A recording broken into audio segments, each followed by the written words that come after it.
Shalom, Bapak Ibu Saudara yang terkasih dalam Tuhan Yesus Kristus.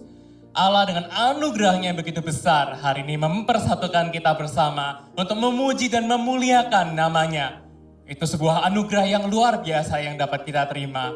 Bapak Ibu Saudara, hari ini saya ingin menyambut Bapak Ibu Saudara yang baru pertama kali bergabung bersama dengan kami. Mari kita menyembah Tuhan bersama, meninggikan Dia. Selamat beribadah, Tuhan Yesus memberkati.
Shalom, selamat pagi jemaat yang terkasih dalam Tuhan Yesus Kristus.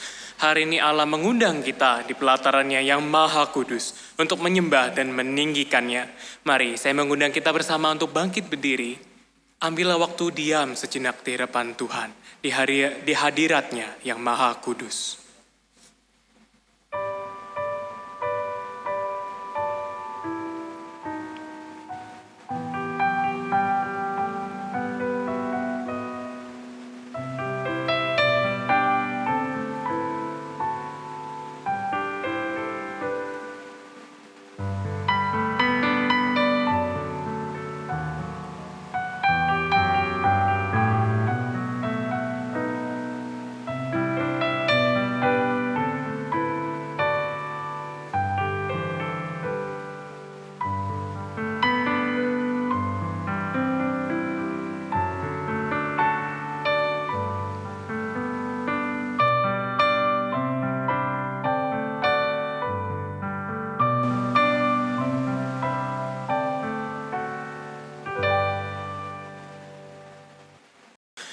Pertolongan kita adalah dalam nama Tuhan yang menciptakan langit dan bumi. Turunlah atas kita sekalian damai sejahtera dari Allah Bapa, Allah Putra, dan Allah Roh Kudus. Amin.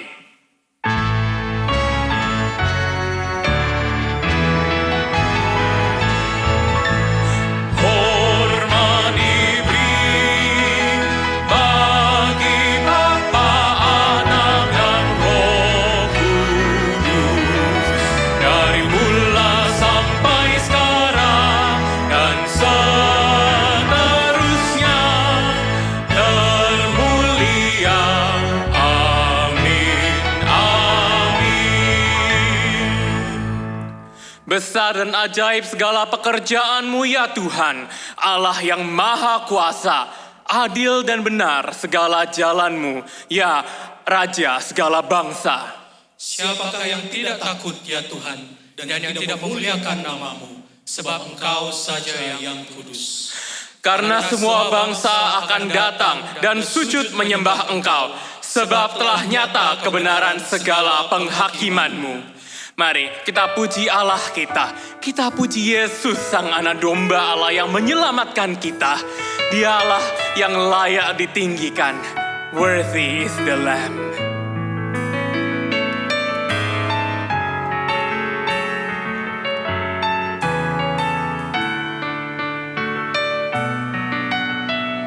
Kita puji Dia. Thank you for the cross, Lord.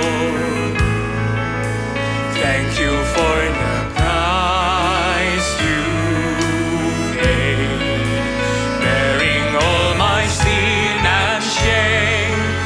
In love you came and gave amazing grace.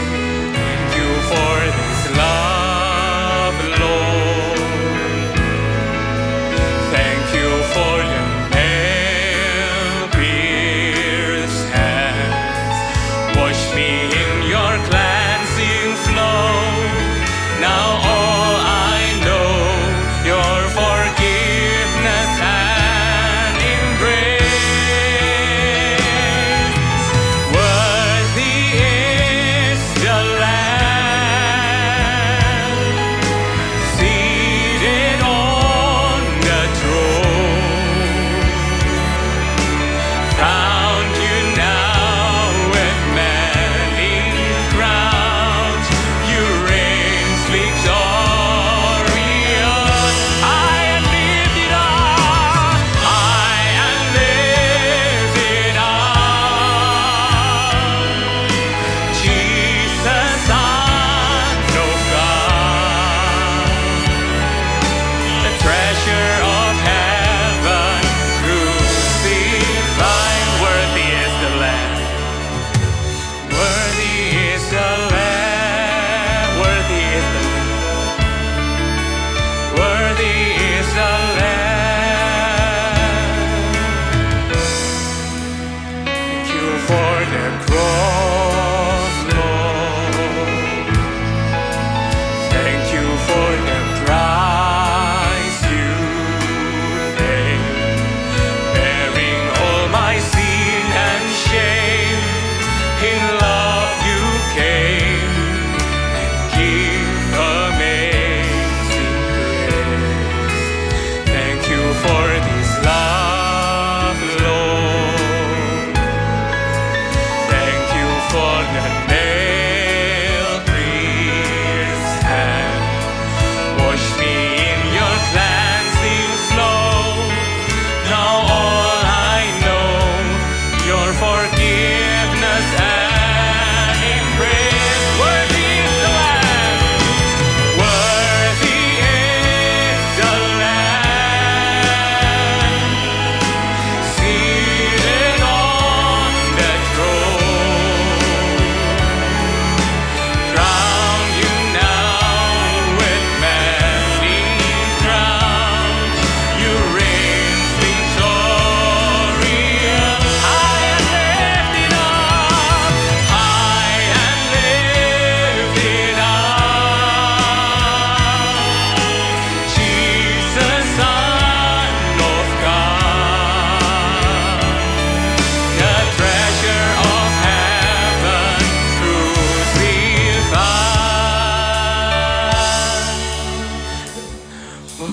Worthy is the Lamb. Worthy is the Lamb. Worthy is the Lamb.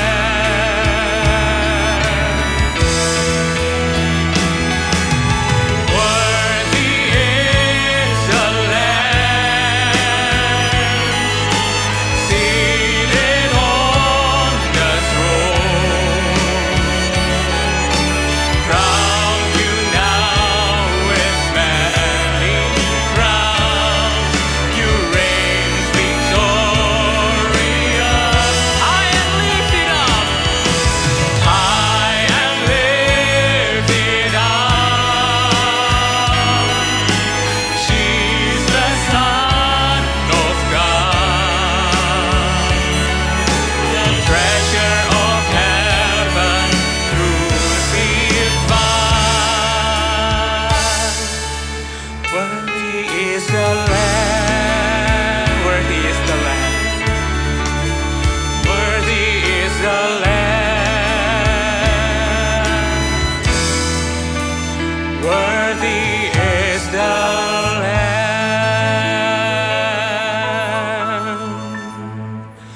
Mari kita bersatu dalam doa.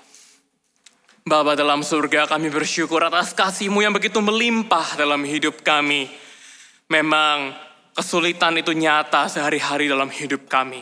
Tapi begitu juga dengan kasih dan anugerah-Mu juga nyata setiap harinya. Tuhan, kami bersyukur hari ini dapat berkumpul di sini. Ada kesempatan buat kami untuk memuji, memuliakan nama-Mu, bahkan diperlengkapi dengan firman-Mu. Namun Tuhan, kami melihat jauh ke dalam diri kami, bahwa kami ini adalah anak-anak-Mu yang sering kali jatuh ke dalam dosa. Bapa, kami sedih sekali ketika kami menghadapi diri kami yang begitu hina, yang selalu menyakiti hati-Mu.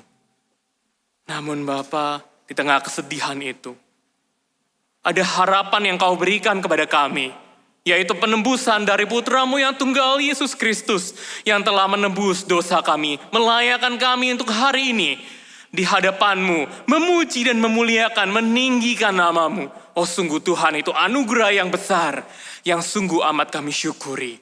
Tuhan, kiranya Kau sertai ibadah ini dari awal hingga akhirnya.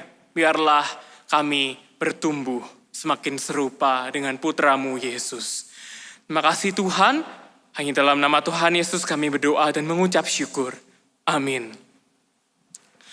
Demikian berita anugerah untuk setiap kita yang dosanya telah diampuni oleh Tuhan. Diambil dari Yesaya pasalnya yang pertama ayat 18. Marilah, baiklah kita berperkara, firman Tuhan.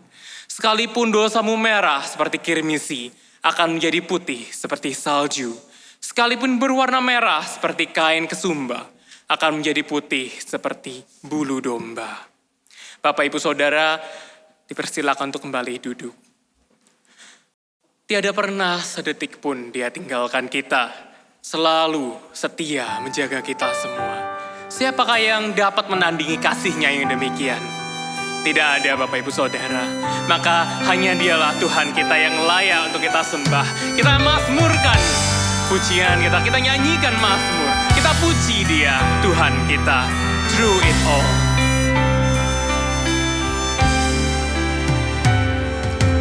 Kau di hidupku selamanya, menuntunku senantiasa.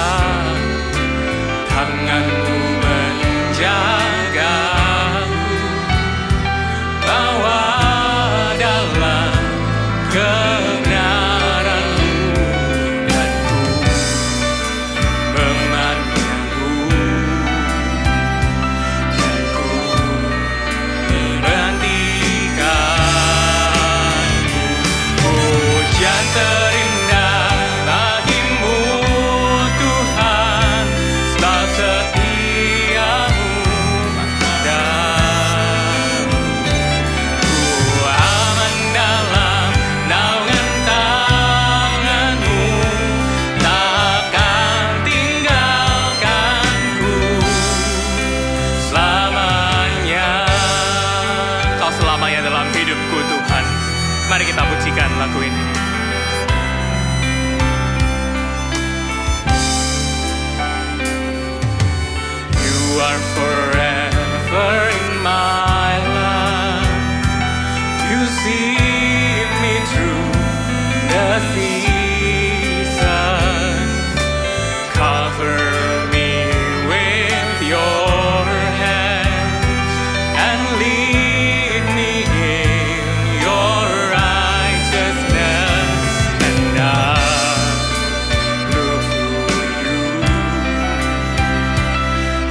Pemeliharaan Tuhan dalam hidup kita sangatlah nyata, tak pernah terelakkan, dan selalu ada untuk kita setiap hari. Setiap doa yang kita ucapkan pun didengarnya, karena kasih-Nya yang begitu nyata untuk kita. Hari ini Bapak Ibu Saudara, sebelum kita bersatu bersyafaat, mari kita persiapkan hati kita. Ingatlah bahwa Tuhan peliharamu, Tuhan pelihara kita.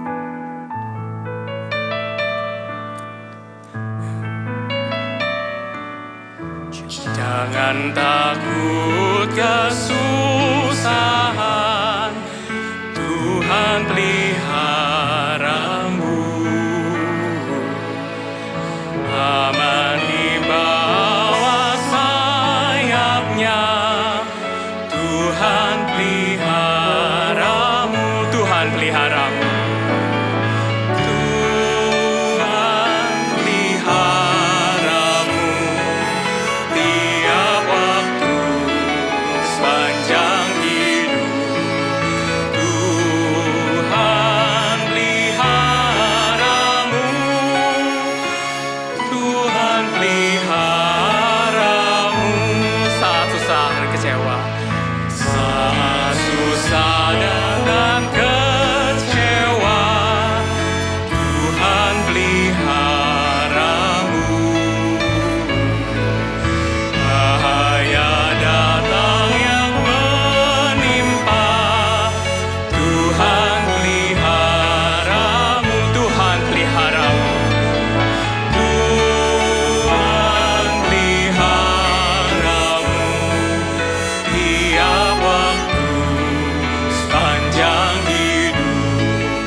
Mari kita bersama, kita tundukkan kepala di hadapan Tuhan, kita berdoa. Pertama kita akan bersama berdoa untuk persiapan ibadah. Juga kita akan berdoa untuk negara kita juga akan berdoa untuk sekolah dan pendidikan di negara kita. Mari kita bersama buka suara kita berdoa. Bapa dalam surga, kami hari ini bersatu hati, kami berdoa untuk gereja-Mu Tuhan. Kami tahu dalam kondisi pandemi ini yang belum semakin baik. Bapa, kami berdoa kiranya Tuhan Engkau yang menyertai Bapa setiap kegiatan gereja kami. Kami melihat begitu banyak jemaat yang rindu untuk bertemu, untuk memuji, memuliakan Engkau, untuk bersekutu bersama. Tuhan, biarlah pada masa online ini itu semua masih dapat terpenuhi dengan setiap usaha, setiap ide yang dikeluarkan yang dapat kami lakukan bersama. Namun Tuhan, kami memerlukan hikmat. Kegiatan apakah yang dapat kami lakukan? Apa yang dapat kami kerjakan Tuhan yang untuk mempertumbuhkan iman jemaat-Mu ini yang di tengah kerinduan yang begitu besar untuk memuji memuliakan nama-Mu. Tuhan, kami berdoa kiranya Tuhan yang menuntun. Tuhan, Engkau yang memberikan hikmat-Mu. Tuhan, kami berdoa untuk pertumbuhan iman kami selama ibadah online. Bapa, kami berdoa kiranya Tuhan yang mempertumbuhkan selalu setiap pujian, setiap firman yang dibawakan, biarlah itu dapat meresap dalam hati kami, bertumbuh melalui tindakan kami. Bapa, dan kiranya nama-Mu yang dimuliakan. Berdoa untuk setiap penata layan yang melayani, kiranya Tuhan yang menyertai penata layan tersebut dan juga keluarganya dari setiap virus dan sebagainya. Tuhan yang pelihara. Tuhan, kami juga rindu hari ini berdoa untuk bangsa dan negara kami.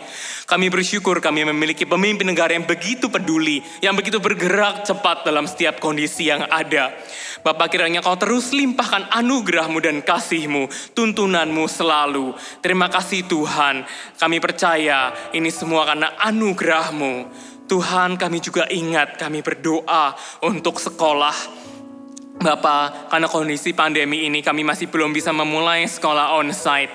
Tapi Bapak, kami berdoa terus akan rasa peduli kami yang begitu besar kepada adik-adik kami, anak-anak kami. Bapak, kiranya mereka dapat mengenyam pendidikan dengan baik walaupun secara online. Setiap kesulitan yang ada, Tuhan kami mohon, kami serahkan ke hadapan-Mu. Bapak, kami berdoa untuk generasi kami selanjutnya ini. Tuhan, kiranya Engkau campur tangan untuk membentuk mereka. Bukan hanya pendidikan mereka, namun juga iman, percaya mereka kepada Engkau. Terima kasih Tuhan. Inilah seluruh doa kami, dan kami membawa seluruh doa dan permohonan kami sesuai dengan doa yang pernah diajarkan Tuhan Yesus. Bapa kami yang di surga, dikuduskanlah namamu, datanglah kerajaanmu, jadilah kehendakmu di bumi seperti di surga. Berikanlah kami pada hari ini makanan kami yang secukupnya, dan ampunilah kami atas kesalahan kami, seperti kami juga mengampuni yang bersalah kepada kami. Dan janganlah membawa kami ke dalam pencobaan, tetapi lepaskanlah kami daripada yang jahat, karena Engkaulah yang mempunyai kerajaan dan kuasa dan kemuliaan sampai selama-lamanya. Amin. Bapak, Ibu, Saudara, mari saya undang kita bersama untuk bangkit berdiri. Mari kita mengucapkan pengakuan iman kita, pengakuan iman rasuli yang berbunyi demikian. Aku percaya kepada Allah, Bapa yang Maha Kuasa, Khalik langit dan bumi, dan kepada Yesus Kristus, anaknya yang tunggal Tuhan kita, yang dikandung dari Roh Kudus, lahir dari anak darah Maria, yang menderita sengsara di bawah pemerintahan Pontius Pilatus, disalibkan, mati dan dikuburkan, turun ke dalam kerajaan maut. Pada hari yang ketiga, bangkit pula dari antara orang mati, naik ke sorga, duduk di sebelah kanan Allah, Bapa yang Maha Kuasa. Dan dari sana ia akan datang untuk menghakimi orang yang hidup dan yang mati.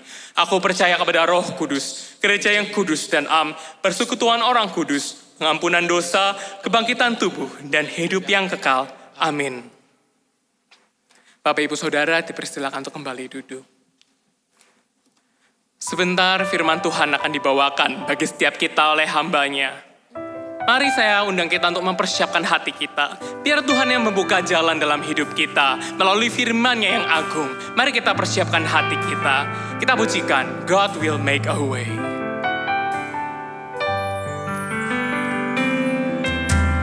God will make a way where there seems to be no way. He works in ways we cannot see. He will make a way for me.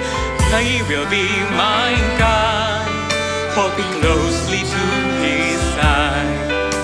With love and strength for each new day, He will make a way. He will make a way. Dia buka jalan.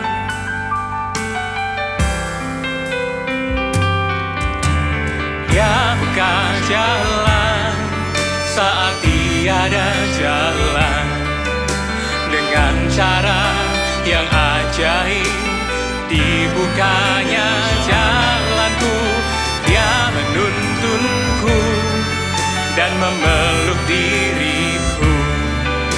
Dengan kasih dan kuasa-Nya Dia buka jalan. Dia buka jalan dengan kasih dan kuasa-Nya. Dengan kasih dan kuasa-Nya Dia buka jalan. Dia buka jalan.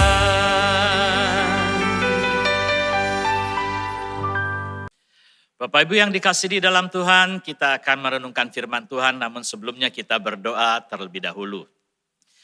Bapa di dalam surga, kami menyerahkan waktu pemberitaan firman ini ke dalam tangan-Mu.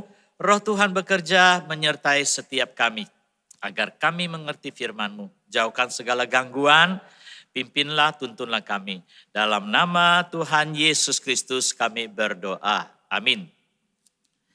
Bapak Ibu yang dikasihi di dalam Tuhan, kita akan membaca firman Tuhan dari 2 Raja-Raja pasal yang keempat.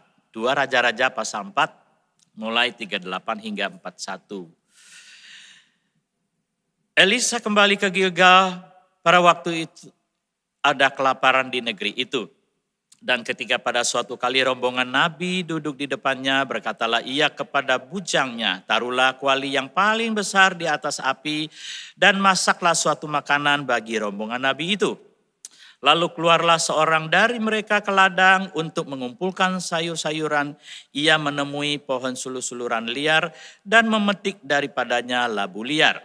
Serangkul penuh dalam jubahnya. Sesudah ia pulang, teruslah ia mengiris-ngirisnya ke dalam kuali masakan tadi, sebab mereka tidak mengenalnya. Kemudian dicedoklah dari masakan tadi bagi orang-orang itu untuk dimakan, dan segera sesudah mereka memakannya, berteriaklah mereka serta berkata, "Maut ada dalam kuali itu, hai abdi Allah." Dan tidak tahan mereka memakannya. Tetapi berkatalah Elisa, "Ambillah tepung," dilemparkannya lah itu ke dalam kuali serta berkata, "Cedoklah sekarang bagi orang-orang ini supaya mereka makan." Maka tidak ada lagi suatu bahaya dalam kuali itu. Sampai di sini pembacaan firman Tuhan. Berbahagialah orang yang menyimpan firman dan melakukan dalam kehidupannya. Saudara, hari ini kita akan berpikir bersama satu tema bahwa Allah berada dalam krisis hidup kita. God in our crisis. Siapakah yang tidak pernah mengalami krisis kesusahan di dalam kehidupan kita? Hampir setiap orang, bukan? Sekalipun orang-orang yang sukses. Seperti kita melihat bos Kentucky yang keluarga namanya Sanders. Siapakah yang gak pernah makan ayam Kentucky? Hampir semua orang pernah makan, ya, anak kecil, dewasa maupun orang tua, saudara. Nah, kesuksesan Sanders ini outletnya ada 120 negara, saudara. Ya, satu negara berapa kota, satu kota berapa outlet, hitung saja sendiri. Luar biasa kesuksesannya. Tetapi saudara, bos ayam Kentucky ini juga pernah mengalami kesusahan, pernah mengalami krisis kehidupan maupun juga ekonomi. Di usia yang kelima, saudara, dia sudah ditinggal ayah karena meninggal. Bukan itu saja, dia putus sekolah. Dia pernah jadi tukang parkir, kuli bangunan, dan dia pernah membuat menu makanan ditolak bukan 1-2 kali, 1009 kali. Saudara yang dikasih di dalam Tuhan, semua orang pernah hidup susah dan juga pernah gagal dalam usahanya. Tetapi itu adalah hal yang lumrah. Miskin atau keadaan susah dan kritis itu adalah lumrah yang dialami oleh manusia. Bukan saja saudara yang mengalami, tapi kita melihat Nabi Elia dan Nabi Elisa pun juga mengalami hal yang sama. Ada kesamaan kedua nabi ini hidup di kerajaan Israel. Di bawah raja yang jahat, yang tidak takut akan Allah, yang selalu berpaling kepada berhala bukan kepada Tuhan. Karena itu saudara, ada krisis-krisis kehidupan materi, ya, jasmani maupun juga krisis rohani yang melanda mereka.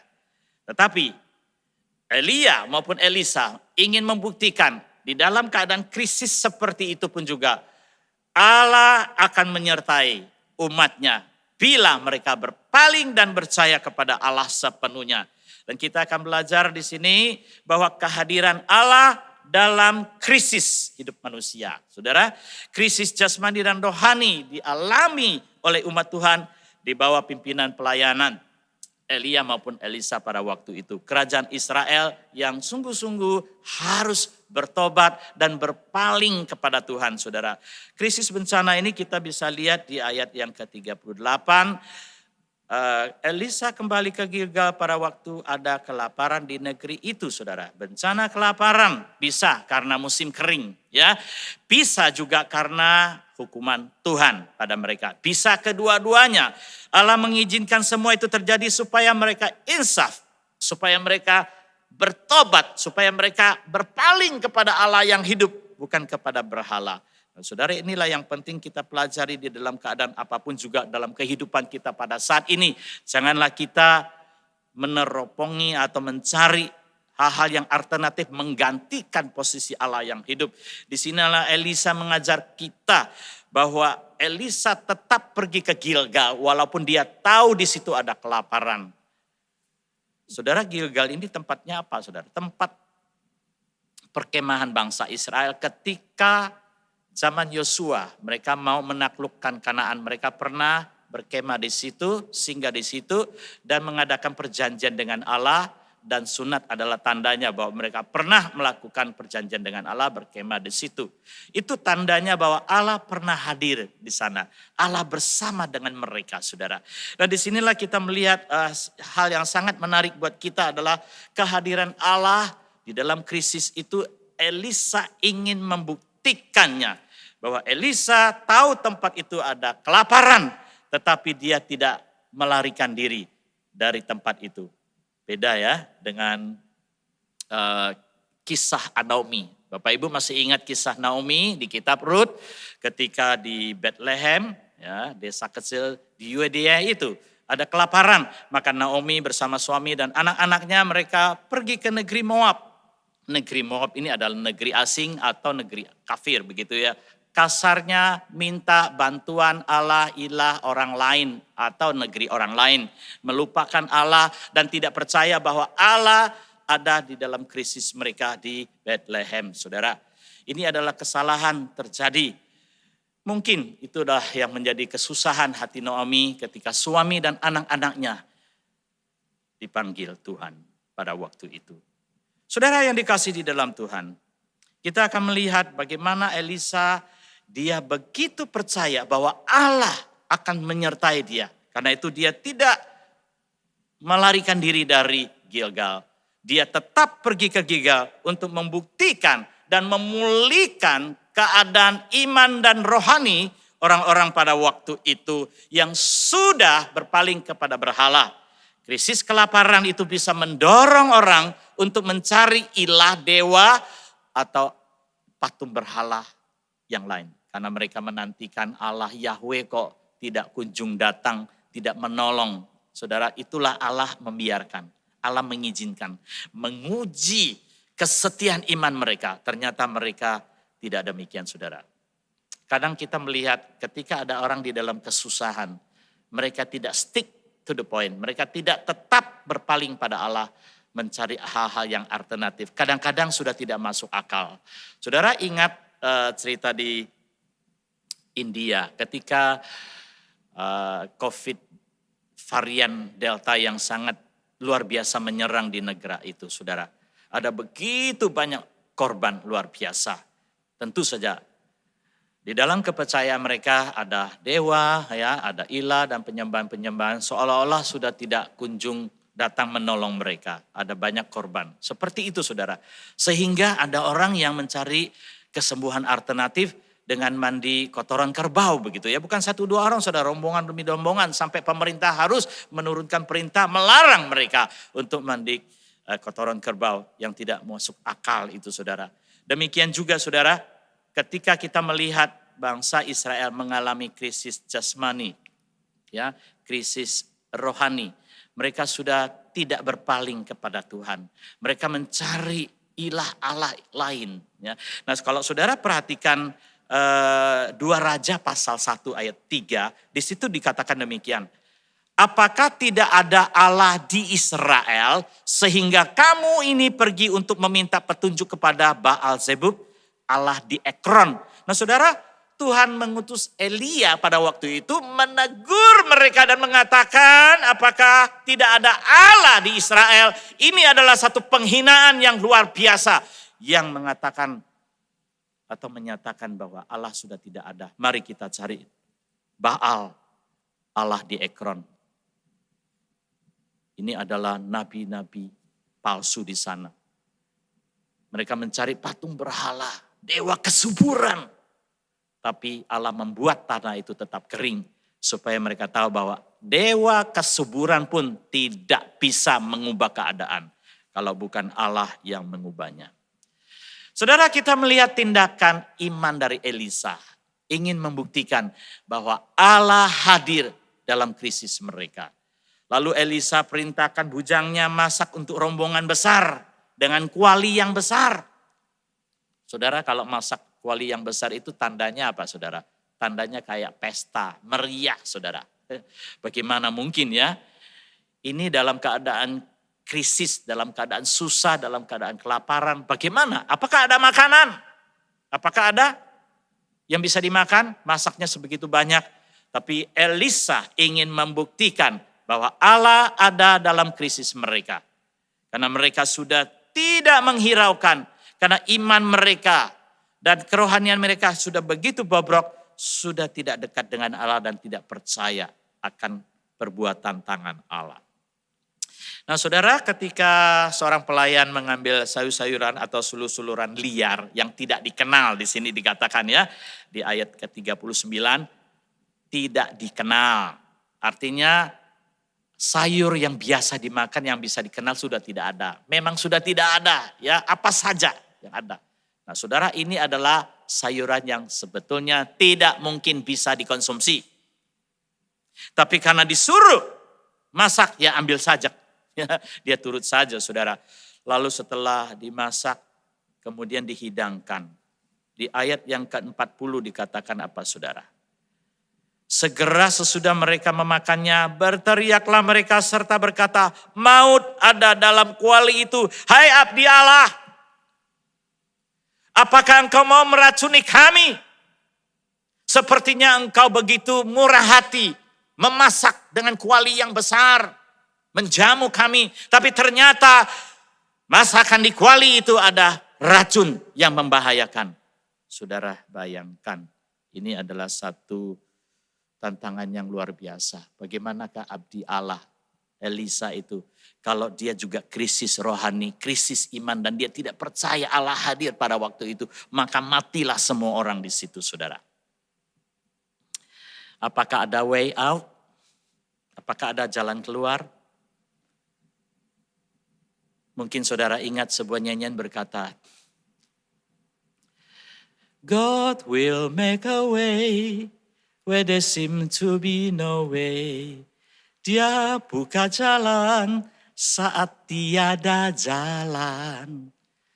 Saudara, nyanyian ini ditulis oleh Don Moon ketika dia menghadapi kesusahan, krisis gitu ya. Yaitu sanak familinya, keluarganya meninggal. Dia tidak tahu bagaimana menghibur, menguatkan karena kematian dadakan ini. Dia sebagai seorang pelayan Tuhan, dia pengen mencari jalan keluar bagaimana menghibur. Akhirnya dia mendapatkan inspirasi dari Tuhan. Dia menulis lagu ini. Ketika nyanyian lagu ini dinyanyikan di tempat kedukaan, itu menghibur, menguatkan begitu banyak orang. Sekali lagi percaya bahwa Allah akan membuka jalan buatnya. Saudara, demikianlah Elisa ketika menghadapi seperti ini. Ya, seperti kesusahan, ya. Ibarat orang sudah jatuh ketimpa tangga lagi. Krisis demi krisis. Allah izinkan supaya mereka melihat betapa krisisnya mereka pada waktu itu. Jikalau Allah tidak menolong, maka Elisa mengatakan, ambillah tabung, taburkan. Di ayat 41 itu dikatakan. Kemudian mereka menyedoknya makan dan amanlah semua makannya, saudara. Itu bukan karena tepung yang berkhasiat, tapi Allah yang bekerja, kuasa Allah, kehadiran Allah yang menolong mereka. Bapak Ibu yang dikasih di dalam Tuhan, ketika krisis itu diizinkan, mereka baru tahu bahwa mereka tidak berdaya. Mereka baru tahu bahwa dewa-dewa itu tidak bisa menolong mereka. Hanya ada satu Allah yang hidup, Allah yang disembah oleh nabi-nabi yang hidup seperti Elisa. Bapak Ibu yang dikasih di dalam Tuhan, inilah firman yang berbicara pada kita. Di masa krisis seperti ini, jangan berpikir bahwa Allah tidak ada bersama dengan kita. Allah barangkali mengizinkan kesusahan, krisis demi krisis dalam hidup saudara. Sepertinya terpojok, tapi ingat Tuhan akan buka jalan. Tuhan hadir dalam krisis Anda. Amin, saudara. Bagian yang kedua saya akan bacakan di 2 Raja pasal 4 ayat 42. Datanglah seorang dari Baal Salisa dengan membawa bagi abdi Allah roti hulu hasil, yaitu 20 roti jelai serta gandum baru dalam sebuah kantong. Lalu berkatalah Elisa, berilah itu kepada orang-orang ini supaya mereka makan. Tetapi pelayannya itu berkata kepada, bagaimanakah aku dapat menghidangkan ini di depan 100 orang? Jawabnya, berikanlah kepada orang-orang itu supaya mereka makan. Sebab beginilah firman Tuhan, orang akan makan bahkan akan ada sisanya. Lalu dihidangkannya lah di depan mereka, maka makanlah mereka dan ada sisanya sesuai dengan firman Tuhan. Saudara, bagian ini kita akan merenungkan bersama berkat Allah dalam krisis, saudara. Kita jangan berpikir bahwa di dalam keadaan krisis seperti ini Allah tidak bisa menyatakan berkatnya, menolong kita dan menikmati berkatnya. Justru di dalam keadaan krisis, semakin krisis, berkat Allah semakin nyata, saudara. Ini yang dialami oleh Nabi Elisa untuk mencelikkan mata orang-orang yang sudah tidak percaya keberadaan Allah, peran Allah dalam kehidupan mereka pada waktu krisis, saudara. Di sini dikatakan apa, saudara? Ada seorang dari Baal, Salisa, ya, memberikan 20 roti jelai dan gandum kepada Elisa. Sebetulnya itu diberikan kepada Elisa, bukan kepada untuk rombongan itu. Ya, jadi Elisa itu bisa 1001 macam alasan untuk tidak membagikan. Karena cukup untuk dia, karena itu masa krisis, masa kelaparan. Dia bisa menyimpannya untuk diri sendiri. Saudara, bukankah demikian? Kadang kita juga berpikir begitu, ya. Maaf ya, saya tidak bisa bagi-bagi nih. Ini masa krisis. Saya ini cukup untuk diri sendiri, keluarga saya sendiri. Tapi Elisa tidak berpikir demikian. Orang yang beriman diberikan hikmat, diberikan iman yang berharap kepada Allah. Bahwa Allah bisa berbuat sesuatu untuk menjadi berkat bagi orang lain. Maka saudara, di sini dikatakan bahwa Elia membagikan roti 20 jelai itu kepada 100 orang. Wah, saudara bayangkan, masuk akal enggak? Enggak mungkin, saudara, ya. Enggak mungkin bisa, ya. Tetapi apa yang dikatakan Elisa di ayat yang ke-42. Tetapi pelayannya itu berkata, bagaimana aku dapat menghidangkan ini di depan 100 orang? Jawabnya, berikanlah kepada orang-orang itu supaya mereka makan. Sebab beginilah firman Tuhan, orang akan makan, bahkan akan ada sisanya. Berikanlah orang makan, ya, bahkan akan ada sisanya. Firman Tuhan yang berkata demikian sudah tidak diimani oleh orang-orang pada waktu itu. Firman Tuhan yang hidup, janji firman Tuhan yang dibaca, yang dimengerti itu sudah tidak berlaku lagi buat mereka pada saat krisis seperti itu. Tetapi bagi Elisa, firman Tuhan itu hidup. Firman Tuhan itu akan dinyatakan. Dan firman itu juga akan membuktikan bahwa di dalam krisis pun Allah akan berbuat sesuatu sesuai dengan firman-Nya. Maka saudara, ketika mereka disajikan makan, maka ada sisanya. Bukankah ini ada satu keajaiban yang luar biasa? Ada sisanya ketika diberikan kepada mereka. Saudara, pada saat kita memberi dalam kekurangan, kita akan menuai kelebihan berkat itu. Ya, jadi di situ dikatakan bahwa mereka akan menuai, bahkan ada sisanya. Bapak Ibu, bagaimana bisa ada sisanya kalau tidak dimulai memberi yang sedikit? Nah, saudara, kisah ini hampir sama dengan mukjizat Yesus memberikan 5.000 orang makan sampai kenyang, ya, yang terdapat di Injil Yohanes pasal 6 ayat 13.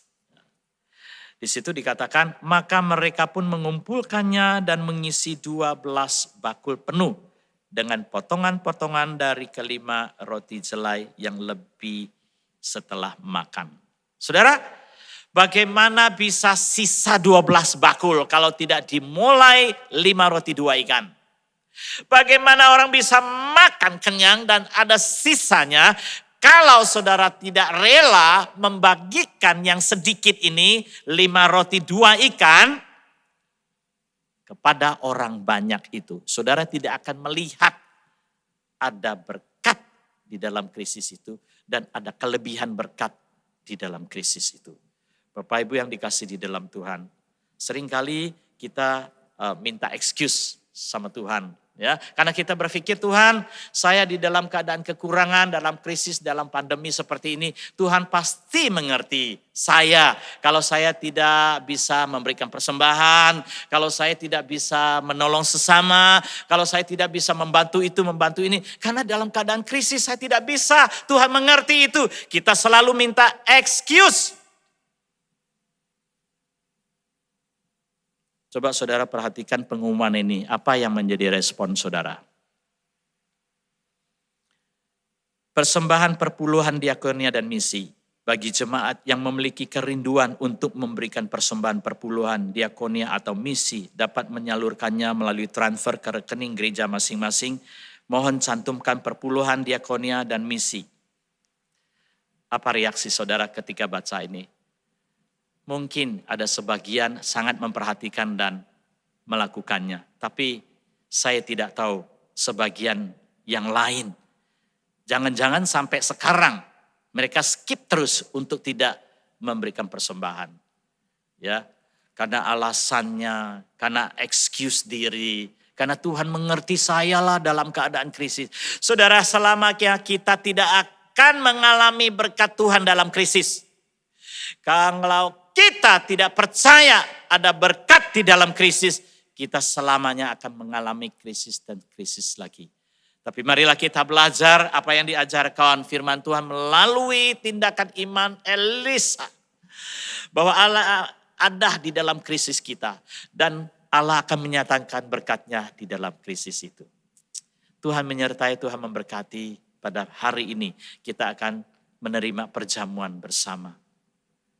Apa sih kesan saudara di dalam perjamuan roti dan cawan ini? Itu sebagai tanda penyertaan Allah, kehadiran Allah dalam Kristus Yesus hidup kita. Kita mengenangnya bukan sekedar mengenang kasih dan pengorbanan. Kita percaya bahwa Kristus secara rohani akan hadir di dalam kehidupan kita.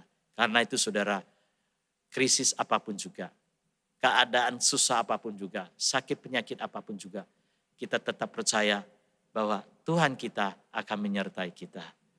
Kristus telah memecahkan tubuhnya, mencurahkan darahnya untuk kita. Artinya dia berkorban untuk kita.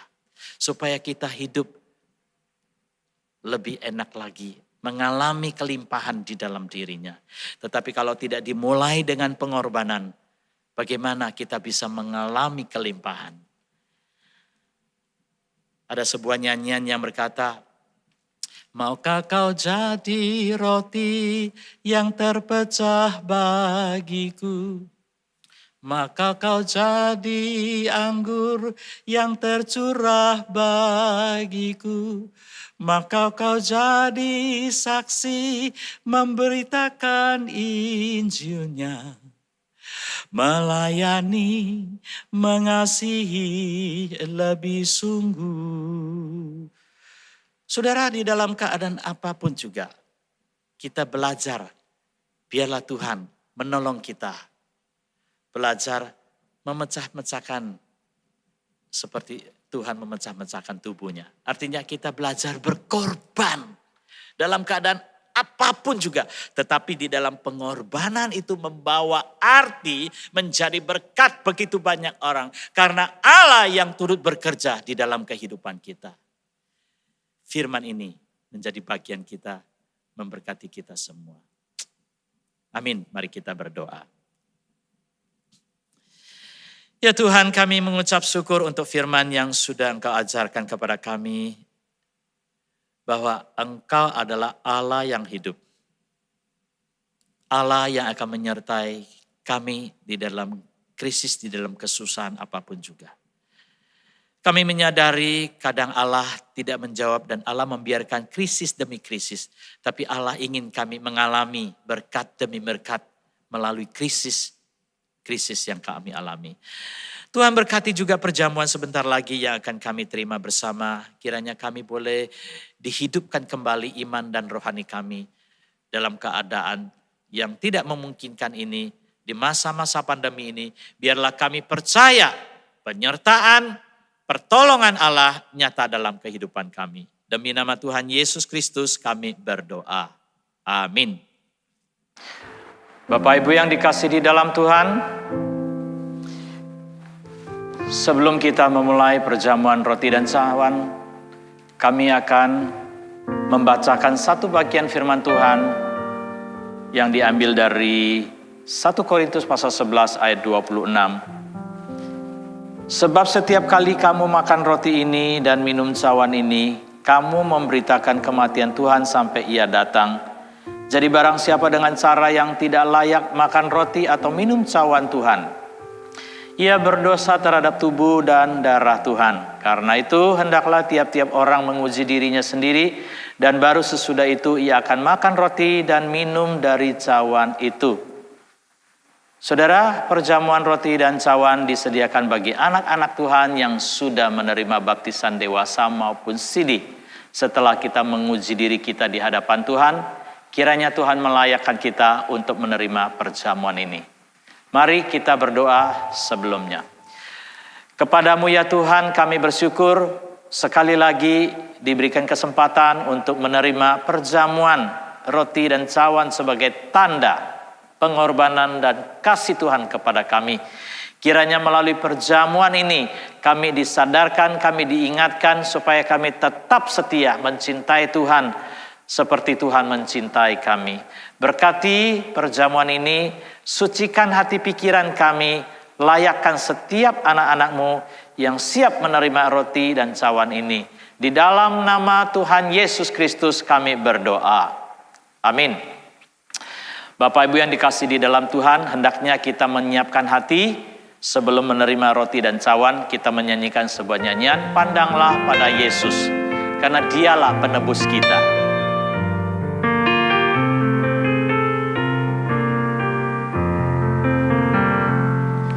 Lelah dan susahkah jiwamu, serta gelap gulitakan. Pandanglah terang juru selamatmu, hidupmu kan bahagialah. Pandanglah pandanglah wajah mulianya, di dalam terang kemuliaannya, dunia akan menjadi hampa.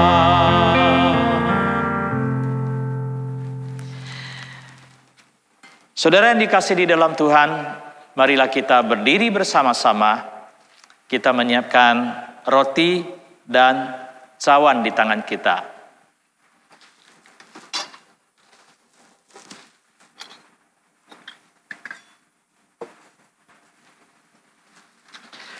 Seperti firman Tuhan berkata, pada malam itu Yesus diserahkan, dia mengambil roti, sesudah ia mengucap syukur, lalu ia memecah-mecahkannya dan berkata, inilah tubuhku yang diserahkan bagi kamu. Makanlah setiap kali kamu memakannya menjadi peringatan akan aku. Mari Bapak Ibu yang dikasihi di dalam Tuhan, kita menerima roti dengan hati pengucapan syukur.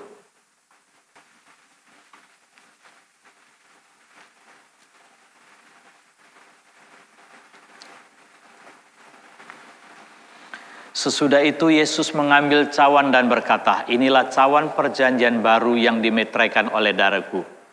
Setiap kali kamu meminumnya menjadi peringatan akan aku. Ambillah dan minumlah. Mari Bapak Ibu sekalian kita bersama-sama menerima cawan ini dengan hati pengucapan syukur.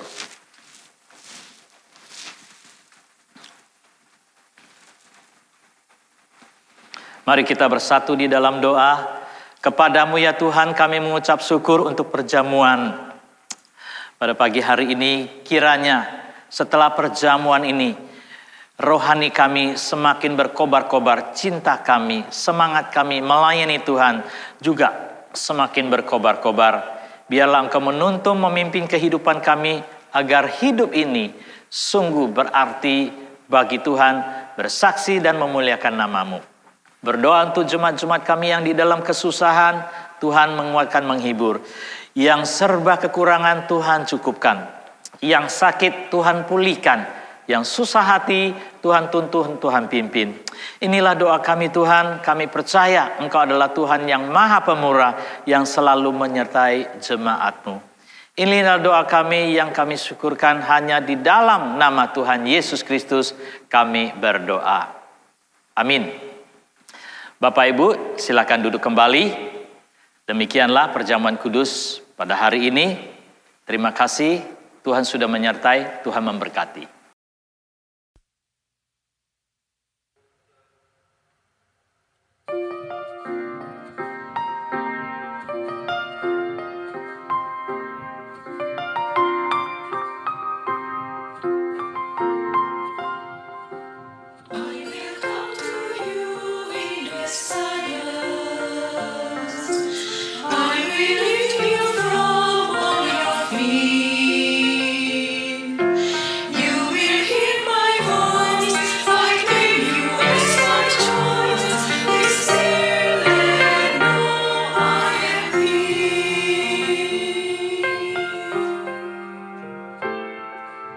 I am hope for all who are hopeless. I am eyes for all who long to sleep. In the shadows of the night, I will be your light. Come and rest in me.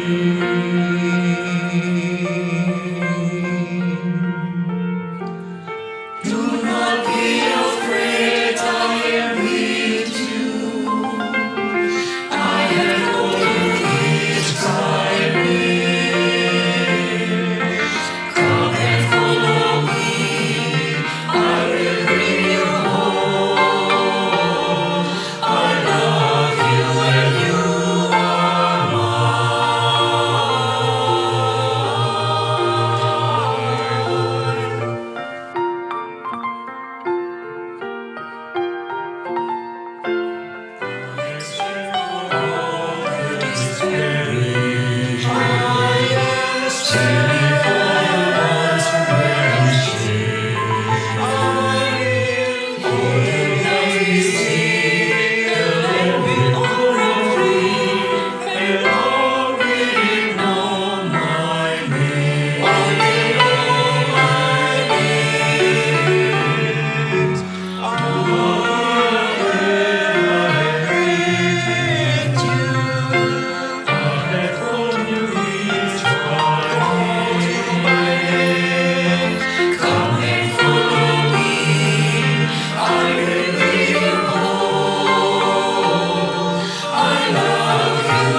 Sebentar kita akan memberikan persembahan.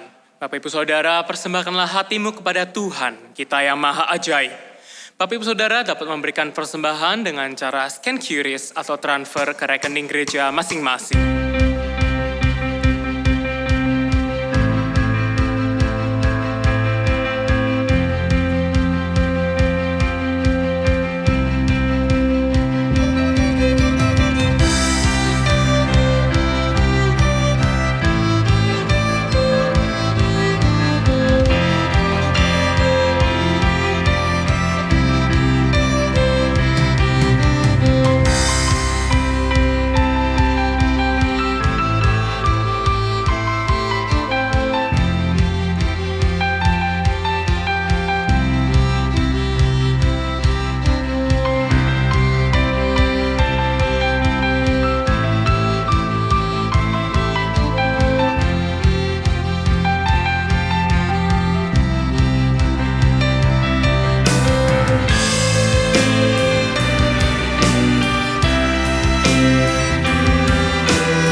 Jemaat, mari kita berdiri dan kita akan membawa persembahan kita dalam doa.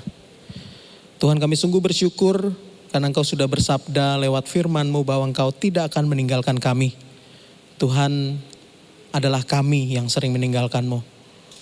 Oleh karena itu Tuhan, lewat persembahan ini adalah wujud dari rasa syukur kami, wujud dari komitmen kami.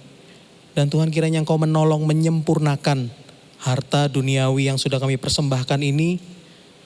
Dan dorong kami Tuhan, untuk tidak hanya membawa harta ini saja, tetapi juga segenap diri kami. Kami mau bawa, persembahkan untuk pekerjaan-Mu, untuk kemuliaan nama-Mu. Tuhan, kiranya juga mau menolong setiap jemaat yang walaupun di tengah segala kesulitan hidupnya, mereka berjuang untuk memberikan rasa syukur mereka juga. Tuhan, Kau menilik, Tuhan, Kau memelihara mereka juga. Terima kasih Bapa dalam sorga, dengan hati melimpah rasa syukur, kami bawa persembahan ini di dalam nama Tuhan kami, Yesus Kristus. Amin. Bagi Dia, satu-satunya Allah yang penuh hikmat, oleh Yesus Kristus, segala kemuliaan sampai selama-lamanya. Amin.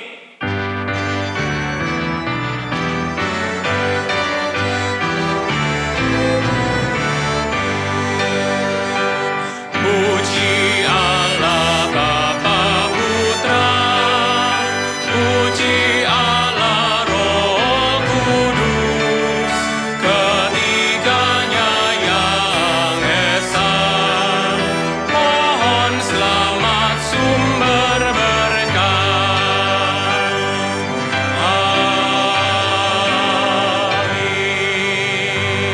Amin. Jemaat yang dikasihi di dalam Tuhan, mari arahkan hati kita dan terimalah berkat-Nya.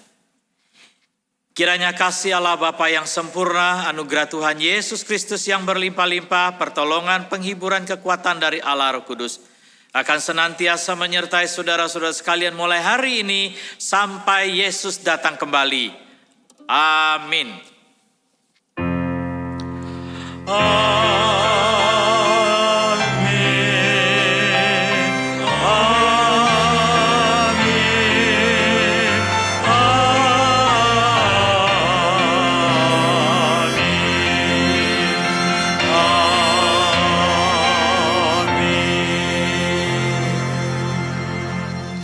Jemaat dipersilakan duduk, doa teduh, kebaktian selesai, Tuhan memberkati.